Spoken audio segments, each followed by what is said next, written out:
నారాయణ పండితుడు రాసినటువంటి మిత్రలాభము అనే కథలో శృగాల కథ కొనసాగుతోంది. ఇది కంటిన్యూయేషన్ అన్నమాట. మంథరుడు ఇంకా ఇట్లా చెప్పడం మొదలుపెట్టినాడు. రాజతః సలిలాదగ్నేశ్చోరతః స్వజనాదపి భయమర్తవతాం నిత్యం మృత్యోః ప్రాణభృతామివ.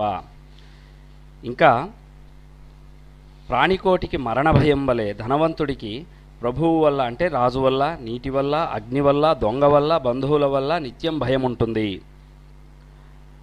యథాహి ఇంకా ఈ విధంగా చెప్పబడింది. 177 జన్మని క్లేశబహులే కిన్నూ దుఃఖమతః పరం ఇచ్ఛా సంపద్యతో నాస్తి యచ్చేచ్ఛా నానివర్తతే. దుఃఖబహుళమైన ఈ సంసారంలో అంటే ఈ ప్రపంచంలో కోరికకు తగినట్టు ఎవరికి సంపద లభించదు. అంటే ప్రతి వాళ్లకు నాకు ఎక్కువ ఇంకా కావాలని ఉంటుంది, కానీ అంత లభించదు. అట్లా అని ఎవరికి కోరిక కూడా తగ్గదు. అంటే ఉన్నదంతా ఎవరు సంతృప్తి చెందరు. ఇంతకంటే దుఃఖమైన విషయం ఏముంటుంది చెప్పు. అన్యచ్చ భ్రాతః శృణు, ఓ తమ్ముడా ఇంకా విను చెప్తాను. 178 ధనం తావదసులభం లబ్ధం కృచ్ఛ్రేణ పాల్యతే లబ్ధనాశో యథా మృత్యుస్తస్మాదేతన్న చింతయేత్.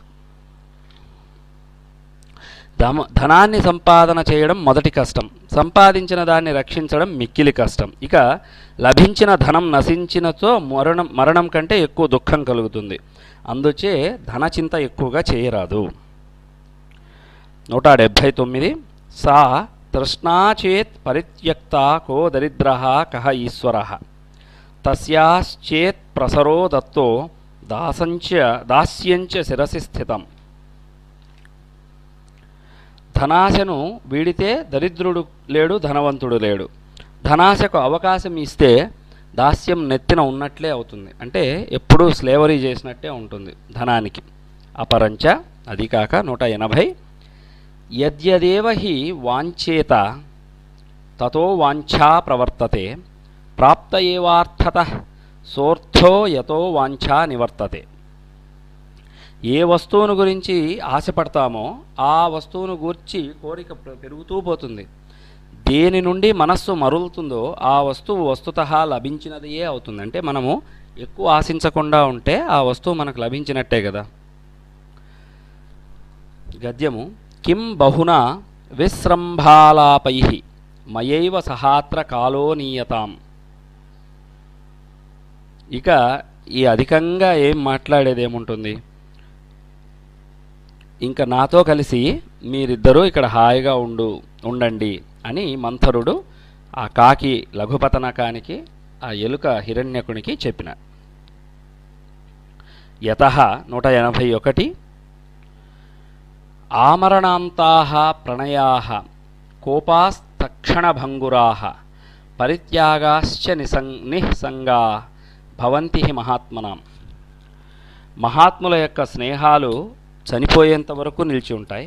కోపాలు క్షణికం మాత్రమే, వెంటనే పోతాయి. దానాదికములు ప్రతిఫలాపేక్ష లేనివై ఉంటాయి.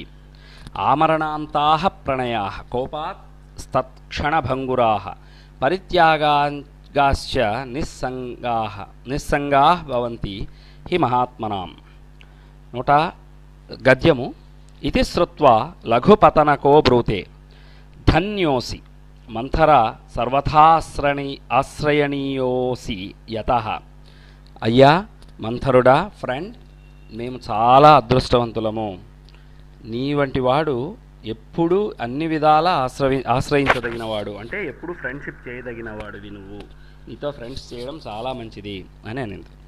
182 సంత ఏవ సతాం నిత్యమాపదుద్ధరణక్షమాః గజానాం పంకమగ్నానాం గజా ఏవ ధురంధరాః.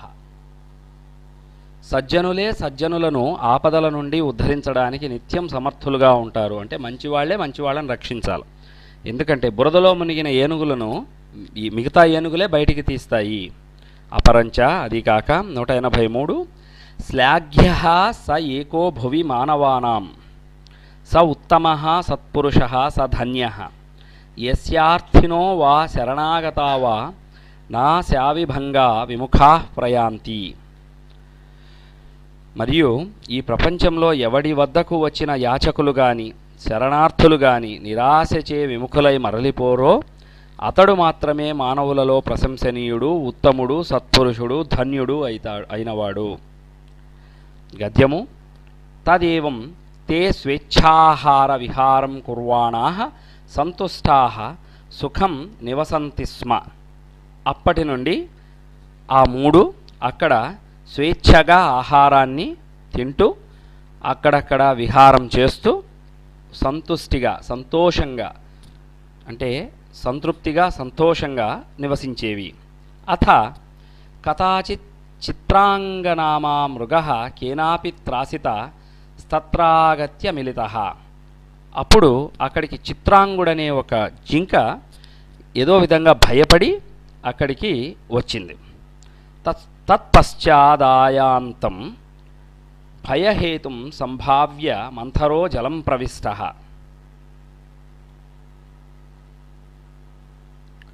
ఆ లేడీ వెనుక ఏదో ఒక భయ కారణం ఉంది అని అనుకొని మంథరుడు అంటే తాబేలు వెంటనే నీళ్లలోకి పోయినాడు.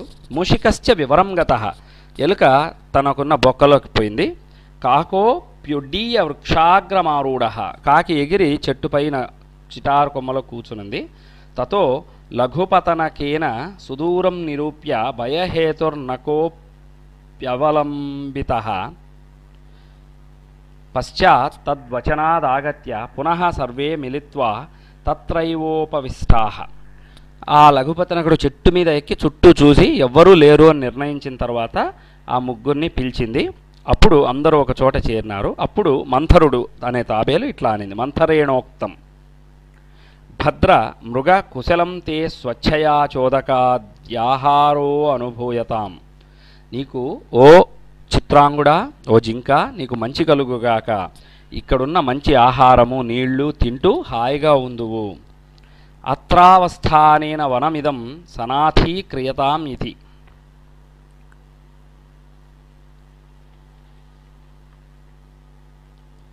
ఇచ్చటనే ఉండి ఈ అడవిని పవిత్రం చేయి అని చెప్పింది. చిత్రాంగో బ్రూతే. చిత్రాంగునితో చెప్పబడింది ఇట్లా. చిత్రాంగుడు ఇట్లా అన్నాడు. లుబ్ధకత్రాసితోహం భవతాం శరణమాగతః తతశ్చ భవద్భిః సహ మిత్రత్వమిచ్ఛామి. లుబ్ధకత్రాసితోహం భవతాం శరణమాగతః అంటే వేటగాని వలన భయపడి మీ శరణు కోరుతూ ఉన్నాను. మీరు తతశ్చ భవద్భిః సహ మిత్రత్వమిచ్ఛామి, అందువల్ల ఇప్పుడు మీ ఫ్రెండ్షిప్ కోరుకుంటున్నాను. భవంతశ్చానుకంపయంత మైత్ర్యేణ, అందువల్ల మీరు మీ ఫ్రెండ్షిప్ను ఇవ్వండి. యతః 184 లోభాద్వాథః భయాద్వాపి యస్త్యజేచ్చరణాగతం బ్రహ్మహత్యాసమం తస్య పాపమాహుర్మనీషిణః. లోభం వలన కానీ భయం వలన కానీ రక్షణ కోరి ఫ్రెండ్షిప్ కోరి రక్షణ కోరి వచ్చిన వాళ్లను ఎవడు రక్షింపడో వాడికి బ్రహ్మహత్యాతుల్యమైన పాపం లభిస్తుంది అంటారు పెద్దవాళ్ళు. అప్పుడు హిరణ్యకోప్యవదత్. ఆ ఎలుక హిరణ్యకుడు ఇట్లా అన్నాడు. మిత్రత్వం తావదస్మాభిః సహా యత్నేన నిష్పన్నం భవతః యతః. మాతో స్నేహమైతే తమకు అప్రయత్నంగా, అంటే నువ్వేం చేసే పని లేదు, మేమంతా నీ ఫ్రెండ్సే. ఎందుకంటే 185 ఔరసం కృత సంబంధం తథా వంశక్రమాగతం రక్షకం వ్యసనేభ్యశ్చ మిత్రం జ్ఞేయం చతుర్విధం. ఫ్రెండ్స్ 4 రకాలు. ఒకటి పుత్రపౌత్రాది రక్త సంబంధమైనది. రెండవది వివాహం ద్వారా ఏర్పడేది. మూడవది వంశక్రమంగా వచ్చేది. అని 4 రకాల ఫ్రెండ్స్ అని చెప్పినాడు హిరణ్యకుడు. ఏమేమి? ఔరసం కృత సంబంధం తథా వంశక్రమాగతం రక్షకం వ్యసనేభ్యశ్చ మిత్రం జ్ఞేయం చతుర్విధం. గద్యము. తదత్ర భవతా స్వగృహ నిర్విశేషేణ స్థీయతాం ఇతి. కనుక ఇక్కడ మీరు తమ సొంత ఇంట్లో ఉన్నట్టు ఉండవచ్చు అని చెప్పింది హిరణ్యకుడు. గద్యము. తచ్ఛ్రుత్వా మృగః సానందో భూత్వా కృతస్వేచ్ఛాహారః పానీయం పీత్వా జలాసన్న వటతరుఛ్ఛాయాముపవిష్టః. అది విని జింక సంతోషించి తిండి నీళ్లు తాగి అక్కడున్న మర్రి చెట్టు కింద హాయిగా కూర్చునింది. గద్యము. అథ మంథరో బ్రూతే సఖే మృగ కేన త్రాసితోసి అస్మిన్ నిర్జనే వనే. అప్పుడు ఆ మంథరుడనే తాబేలు ఇట్లాడిని, ఓ ఫ్రెండ్ జింక, చిత్రాంగుడా, ఎవరి చేత నువ్వు భయపెట్టబడినావు? ఎందుకు భయపడుతున్నావు? అస్మిన్ నిర్జనే వనే కదాచిత్ కిం యాధాహ సంచరంతి ఇది. ఇక్కడ మనుషులెవ్వరూ లేరు కదా ఈ అడవిలో, ఇక్కడ వేటగాడు ఎక్కడి నుంచి వచ్చినాడు? మృగేణోక్తం. అప్పుడు జింక ఇట్లా చెప్పింది, అస్తి కళింగ విషయే రుక్మాంగదో నామ నృపతి. ఈ కళింగ అనే ఒక రాష్ట్రంలో, ఒక దేశంలో రుక్మాంగుడనే ఒక రాజున్నాడు. సచ దిగ్విజయ వ్యాపార క్రమేణాగత్య చంద్రభాగా నదీ తీరే సమావేశిత కటకో వర్తతే. అతడు రాజ్యాలను జయిస్తూ చంద్రభాగా నదీ తీరంలో వచ్చి తన గుడారాలు వేసుకొని ఉన్నాడు. ప్రాతశ్చ తేనా అత్రాగత్య కర్పూరసరః సమీపే భవితవ్యం. పొద్దున్నే అతడు ఈ వీళ్ళంతా ఉండేది ఆ కర్పూర గౌరం అనే సరస్సు కదా, ఆ సరస్సు దగ్గరికి వచ్చి గుడారాలు వేసుకున్నారు. రేపు పొద్దున్నే ఇక్కడికి రావాలా అని ఆలోచిస్తున్నారు. భవితవ్యం అన్నాడు కదా, ఆలోచిస్తూ ఉన్నాడు.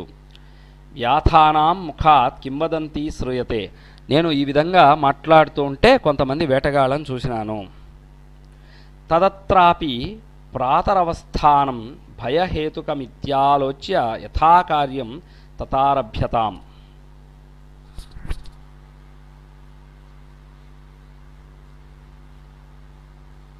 అందువల్ల రేపు వేకువన ఇచ్చట ఉండడం అపాయకరంగా భావిస్తున్నాను.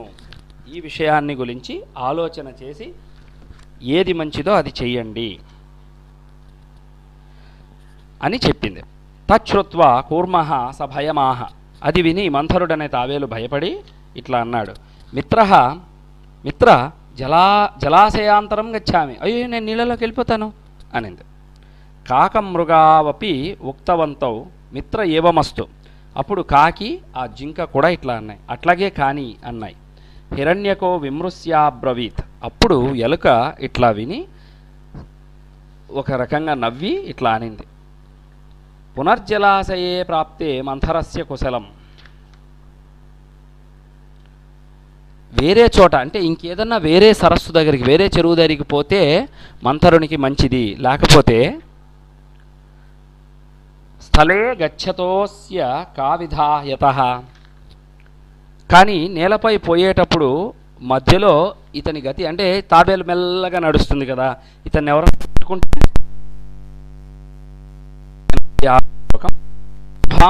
జంతువునాం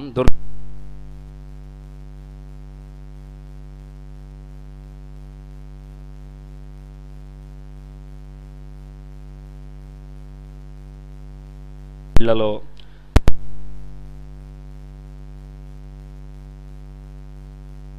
పులులు మొదలైన వాటకు జంతువులకు అడవి, రాజులకు. గద్యము. అథాప్యుపాయశ్చింత్యతాం తథాచ ఉక్తం.